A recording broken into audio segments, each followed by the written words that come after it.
जय हिंद। वेलकम साथियों, स्वागत है आप सभी का आपके अपने यूट्यूब चैनल पर। उम्मीद है आप सभी की तैयारी अच्छी चल रही होगी।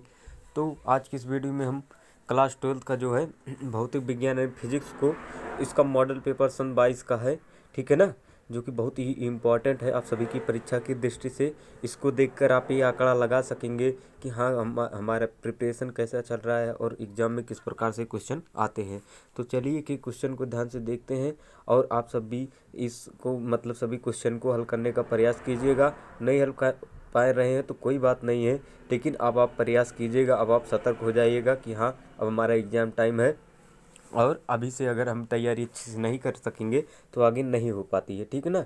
तो चलिए वीडियो को शुरू करते हैं और एक एक प्रश्न को ध्यान से देखते हैं। आप सभी ध्यान से देखिएगा, चूँकि ये आपकी दृष्टि से हमने सभी को उठाया है, तो आप सभी बहुत ध्यान से देखिएगा एक एक प्रश्न को। और ये यूट्यूब पर रहेगा, आप कभी भी देख सकते हैं, कोई दिक्कत नहीं है। तो चलिए वीडियो को शुरू करते हैं। तो पहला क्वेश्चन है, एक खंड उंड से कोई मतलब नहीं, हम सीधा सीधा क्वेश्चन पे आते हैं, क्योंकि हमारा मेन मकसद क्वेश्चन ही है। तो क्वेश्चन से शुरुआत करते हैं। तो पहला क्वेश्चन हमारा, स्रोत प्रकाश का प्रिज्म से गुजरने पर किस रंग का प्रकाश का अधिकतम विचलन होता है? कौन से रंग का होता है? तो आप सभी इसको कर लीजिएगा। हम देखिए इसका हम हल नहीं करवाएंगे, चूँकि हल कराएंगे तो सभी प्रश्न को हल करवाना पड़ेगा, जिससे वीडियो बहुत ही ज़्यादा लंबा हो जाएगा। और हम वीडियो ज़्यादा लंबा करना नहीं चाह रहे हैं, चूँकि आप सभी इन सभी को कर लीजिएगा। प्रश्नों को देख करके आप आंसर खुद जानने का प्रयास कीजिएगा, ठीक है ना। चलिए, और दूसरा क्वेश्चन है, वैद्युत चुंबकीय तरंगे क्या होती हैं आप सभी जाने। गा वाला एक कुंडली के सिरों के बीच 40 वोल्ट का प्रत्यावर्ती वोल्टेज आरोपित करने पर 80 मीटर एम्पियर की धारा प्रवाहित होती है, तो कुंडली का प्रेरण प्रतिघात क्या होगा? तो आप सभी जाने 0 केल्विन ताप पर शुद्ध अर्धचालक क्या है? अब निम्नलिखित कण एक ही वेग से गतिमान है, न्यूनतम डी ब्रॉगली तरंगदैर्घ्य वाला कण है, कौन सा है? तो आप सभी इसको देख लीजिएगा, ठीक है ना। अगला क्वेश्चन हमारा, ये सब MCQ है, यानी समझ रहे हैं ना, विकल्प वाले क्वेश्चन है, विकल्प वाला आता है। और संतुलित व्हीट स्टोन ब्रिज की प्रत्येक भुजा तथा धारामापी का प्रतिरोध R है, R ओम है। नगण्य आंतरिक प्रतिरोध वाला बैटरी के सिरे के बीच प्रतिरोध क्या होगा? तो आप सभी इसको कर लीजिएगा, ठीक है ना। हम पढ़ने का टाइम दे रहे हैं, ये वाला थोड़ा स्लाइड गड़बड़ा गया है, तो लेकिन हम प्रश्नों को पढ़ दे रहे हैं, आप सभी ध्यान से देख लीजिएगा। पहला क्वेश्चन है, प्रकाश वैद्युत प्रभाव में देहली तरंगदैर्घ्य से क्या तात्पर्य है? और दूसरा क्वेश्चन है हमारा, दूसरा, हाइड्रोजन परमाणु के वर्णक्रम में कौन सी श्रेणी प्राबैंगनी भाग में होती है, ठीक ना। गा वाला क्वेश्चन है, एक हेनरी अन्योन प्रेरण गुणांक की परिभाषा दीजिए, ठीक ना। घा वाला क्वेश्चन है, एक तार को खींचकर 2 गुनी लंबाई कर देते हैं, तार की प्रतिरोधकता पर क्या प्रभाव पड़ेगा? यही स्लाइड का सभी क्वेश्चन था, ठीक है ना। आगे हम बढ़ते हैं, अगले स्लाइड पर जाते हैं। तो ये वाला क्वेश्चन है अंगा वाला, 5 सेंटीमीटर लंबे तार को 2 × 10⁻⁴ टेस्ला के चुंबकीय क्षेत्र में रखा जाता है। 3 मिली एम्पीयर की धारा तार में प्रवाहित करने पर तार पर अधिकतम कितना बल आरोपित होगा, ठीक है ना। फिर आगे नेक्स्ट क्वेश्चन है, परमाणु के रदरफोर्ड मॉडल की प्रमुख कमियां क्या हैं? तो आप सभी इसको भी देख लीजिएगा। फिर हम आगे बढ़ते हैं अगले क्वेश्चन की ओर, ठीक है ना। अगला हमारा सेक्शन सी का है और ये 2 नंबर क्वेश्चन है, हाइगेंस के तरंग सिद्धांत से प्रकाश के परावर्तन की व्याख्या कीजिए, ठीक है ना। का वाला क्वेश्चन था, बैंड अंतराल ऊर्जा के आधार पर चालक, विद्युत रोधी तथा अर्धचालक में अंतर को स्पष्ट कीजिए, ठीक है ना। फिर आगे क्वेश्चन हमारा, दिए गए वैद्युत परिपथ की सहायता से प्रत्येक संधारित्र पर आवेश की गणना कीजिए। ये हमारा डायग्राम है, इसी पर हमें आवेश की गणना करनी संधारित्र पर, ठीक है ना। फिर आगे क्वेश्चन है, परावर्ती दूरदर्शी का नामांकित किरण आरेख बनाइए, ठीक है ना। ये वाला क्वेश्चन था। फिर आगे बढ़ते हैं अगले सेक्शन डी पर, सेक्शन डी वाला जो कि 3 नंबर का क्वेश्चन है, ठीक है ना। इसको अब हम देखते हैं। तो व्हीट स्टोन ब्रिज का सिद्धांत क्या है, ठीक है ना। किरचॉफ नियम की सहायता से इसे प्राप्त कीजिए। तो आप सभी किरचॉफ का नियम मोस्ट इम्पॉर्टेंट है, ठीक है ना। तो और व्हीट स्टोन ब्रिज जो है इसका सिद्धांत भी मोस्ट इम्पॉर्टेंट है। ये क्वेश्चन ही बहुत ही ज़्यादा इंपॉर्टेंट है। अभी हम इम्पॉर्टेंट पर चर्चा कर लेंगे, सॉरी हम थोड़ा भूल गए हैं, लेकिन हम आप बताते चल रहे हैं कि व्हीट स्टोन जो है वो इम्पॉर्टेंट है और किरचॉफ का नियम तो बहुत ही ज़्यादा इंपॉर्टेंट है। और प्रिज्म जो है बहुत ही ज़्यादा इंपॉर्टेंट है, लेंस प्रिज्म मानव नेत्र सब बहुत ही ज़्यादा।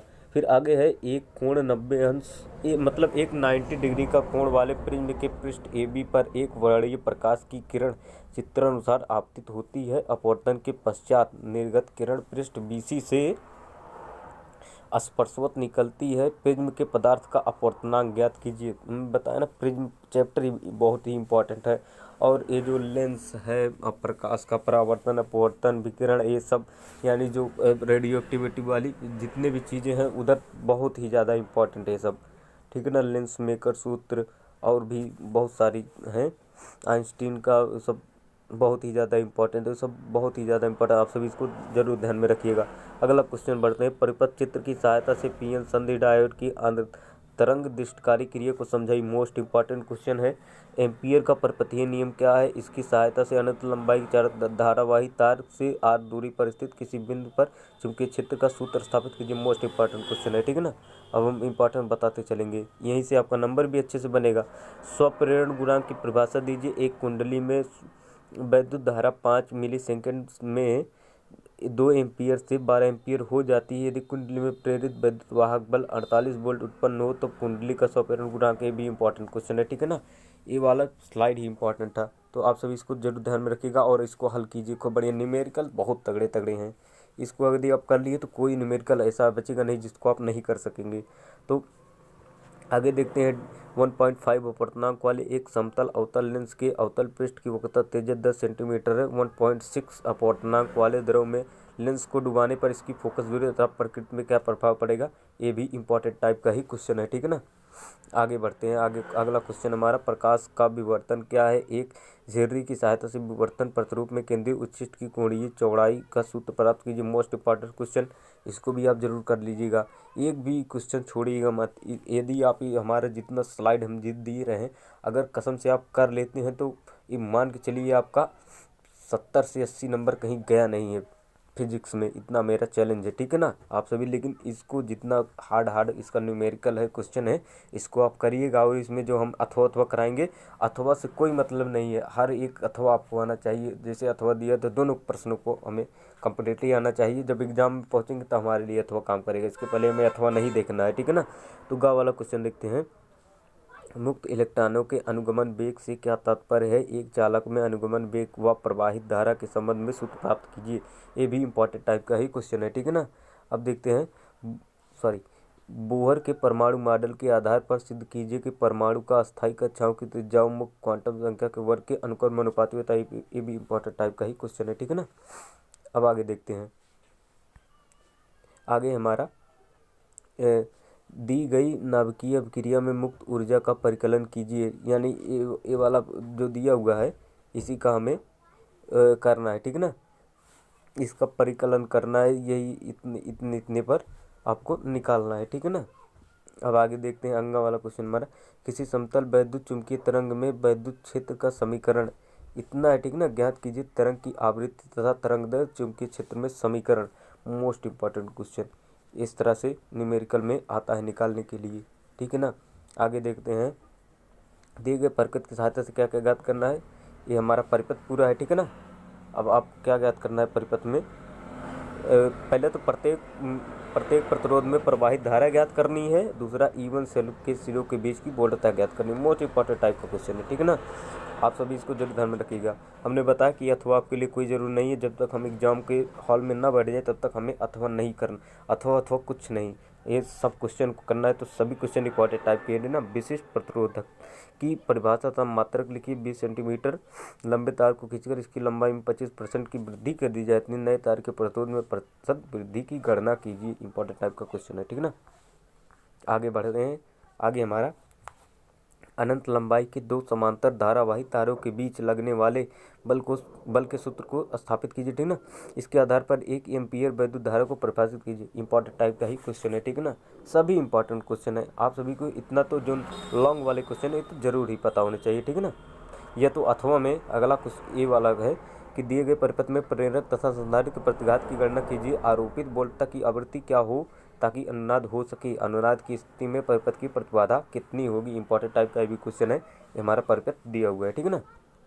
अब आगे बढ़ते हैं। आगे देखते हैं। अगला क्वेश्चन हमारा, एक 10 सेंटीमीटर फोकस दूरी वाले उत्तल लेंस की बाईं ओर 20 सेंटीमीटर की दूरी पर स्थित एक वस्तु है। इस लेंस से 30 सेंटीमीटर की दूरी पर 12.5 सेंटीमीटर फोकस दूरी का दूसरा उत्तल लेंस रखा है। चित्र देखिए। अंतिम प्रतिबिंब की स्थिति, प्रकृति तथा आवर्धन करने। मोस्ट इंपॉर्टेंट ऐसे क्वेश्चन जरूर आते हैं एग्जाम में। ये पूरा दिया हुआ है, आपको बढ़िया से इसको ध्यान में रखना है, ठीक ना। आगे है, यंग के प्रकाश के बदकरण प्रयोग में फ्रिंज की चौड़ाई का सूत्र ज्ञात कीजिए। फ्रिंज की चौड़ाई पर क्या प्रभाव पड़ेगा यदि प्रयोग को जल में रख दिया जाए। मोस्ट इंपॉर्टेंट टाइप का यंग का सूत्र, ये सब बहुत ही ज़्यादा इंपॉर्टेंट है।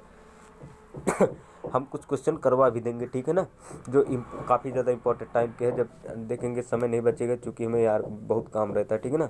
इसलिए हम इंपॉर्टेंट क्वेश्चन नहीं करा देंगे, लेकिन आपका बहुत ज़्यादा नंबर क्लियर करवा ही देंगे, ठीक है ना। इसके बाद हम केमिस्ट्री का भी जो है मॉडल पेपर करवा देंगे, दिखा देंगे एक बार, फिर उसको भी जो जो इम्पोर्टेंट करवा देंगे। इस प्रकार से ख़त्म हो जाएगा।